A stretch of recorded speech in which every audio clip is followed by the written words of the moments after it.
Personally, I think your wiring's just messed up. Your wiring's just messed up. If someone said this to you, would you feel angry or special? Is that an insult or a compliment? In this lesson, you'll find out. Also in the lesson, Yeah, I practically live out here. I'm done with mountains. You had grit and poise. You didn't give him an inch. Real English, real emotion. Let's go. Spent a lot of time out here? Oh, yeah. Yeah, I practically live out here. It's like I'm in pain if I don't get out on the river once or twice a week. I practically live out here. Practically, it means almost. Very close to something, but not exactly. So, I practically live here means I'm here so often it feels like home. Native speakers use this all the time to make something sound stronger. You might say, I practically live at work, or I practically ran here. And then this line, it's like I'm in pain if I don't. He's not talking about real pain. He means I emotionally need this. It feels necessary. It's almost physical, you know? That need. Where in Australia are you from? Technically not from Australia. No, I come from somewhere far less appealing. Technically. Use this when something is true, but not completely simple. Like, technically I'm not late. Maybe you arrived exactly on time. Watch for it in conversation. It often means the full story is different. Far less appealing. Appealing means attractive, interesting, desirable. Far less appealing means much worse, much less nice. My mum brought me out here when I was a kid. Let me guess. Britain? I guessed? Yeah, you guessed right. Let me guess. She's curious. But she doesn't ask a question. She makes it a game. It feels warmer. She's curious, but she makes it fun. And native speakers love this move. It sounds like you understand people deeply. And honestly, feels playful. The conversation still feels relaxed. So I already know about you. Yeah, you know, the danger makes you feel alive. You gotta be in the moment or you may die. Perfection's the only option. All that they tell people like us. Now the conversation changes. A little. Notice. Gotta be. That's just spoken English for got to be. Native speakers say this constantly.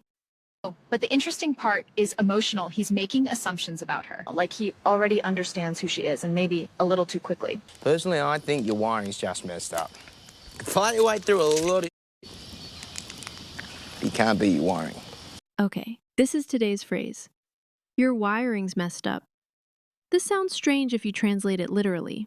Wiring usually means electrical wires. But here it means the way your brain naturally works, your personality, your instincts, the way you're built inside. So when he says, your wiring's messed up, he means something inside you works differently, maybe even incorrectly. And honestly, native speakers really talk like this. You might hear, that's just how I'm wired, meaning that's my personality. Or, I think my brain's wired differently. This is extremely natural English. But also, did you notice? The conversation suddenly feels a little uncomfortable. Something shifts here. Ain't no mountain high enough, right? There you go. I'm done with mountains. That's interesting. Let me guess. You broke up. Ain't no mountain high enough, right? This one is playful. It's actually a reference to an old song. He means nothing can stop you. Oof. This gets personal fast. And then we hear it. You broke up. Very natural phrase, not your relationship ended. Native speakers almost always say, we broke up. Simple, natural, everyday English. And your boyfriend got the mountains, and you got the rivers. Am I right?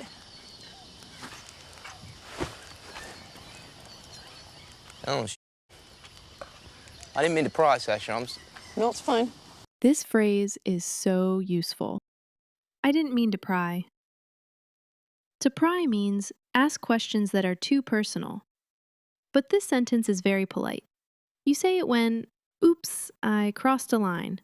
Maybe you accidentally asked about money, relationships, family problems. Very natural. Very useful. You can absolutely steal this phrase for real life. I was just trying to be funny. That's the cost of spending so much time alone. Completely lose the ability to function in polite society. That's the cost of... The cost, not money. The price you pay in life, the consequence. Like, that's the cost of being honest, or that's the cost of working too hard. A beautiful, natural English structure. Function in polite society. This means to behave normally around people, to be socially appropriate. Polite society is slightly ironic here. He's laughing at himself. This whole line is intelligent, self-deprecating humor. Self-deprecating means making fun of yourself. Native speakers do it to seem humble, relatable, human. It's a kind of social skill, and a very attractive one. I know what that feels like. That's why I'm out of here. Don't have to play act like a human being. Yeah, there's enough noise in the world, right? Play act like a human being. This line is interesting. Play act means pretend, like acting in a play. So play act like a human being means pretend to be socially normal. And honestly, this feels emotionally real. Sometimes people go into nature because they're tired. Tired of noise, tired of performing. Speaking of noise, I know who showed up at my campsite the other night? Those hunters from the gas station. They were definitely messing with me. Speaking of noise. Speaking of, this is a smooth way to change the topic. You connect the new topic to something just said. For example, I love coffee. Speaking of coffee, have you tried this place? It feels natural, never sudden. Messing with me is super common English. It means bothering me, playing with me, trying to upset me. Context changes the meaning. Here it means intentionally making her uncomfortable. Yeah, that's a little concerning. I know. They were trying to scare me. Yeah, no, it sounds that way. You handled them perfectly, though. What? You had grit and poise. You had grit and poise. Grit means toughness, mental strength, not loud, not angry, just solid. And poise means calm confidence, especially under pressure, not shaking, not reacting emotionally. Grit and poise together, she was tough and calm. But did you notice something strange? How does he know exactly what happened? Amazing. You didn't give him an inch, but you didn't give him an excuse to hurt you either. I'm sorry, what are you saying? At the campsite. No, I was there. I thought maybe you could use a hand. And here, everything changes. He was watching, without telling her. You didn't give them an inch. An inch is a tiny measurement. Not giving an inch means you gave them no power, no advantage, no reaction they could use.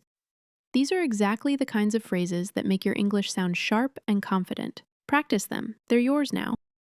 A woman alone and all. Not the case, though, clearly. You're not going to finish your brekkie? Would you like me to wrap it up for you? That's okay. I'm just gonna get out of here. I'm just gonna get out of here. She doesn't explain, doesn't argue, she just leaves. Just gonna means just going to. But notice the tiny word just. Native speakers often use just to make something sound softer, less dramatic, more casual. I'm just gonna leave. But the meaning here is clear. She's done. Soft, but final. Hey, Sasha, what? Right. Yeah, this. English gets really interesting when you stop only listening to words and start noticing hidden feelings. Your wiring's just messed up. I didn't mean to pry. These phrases are now yours. Your homework. Watch the full scene without subtitles, but the link is in the description. See how much more you understand now. I'm Mia. See you next time.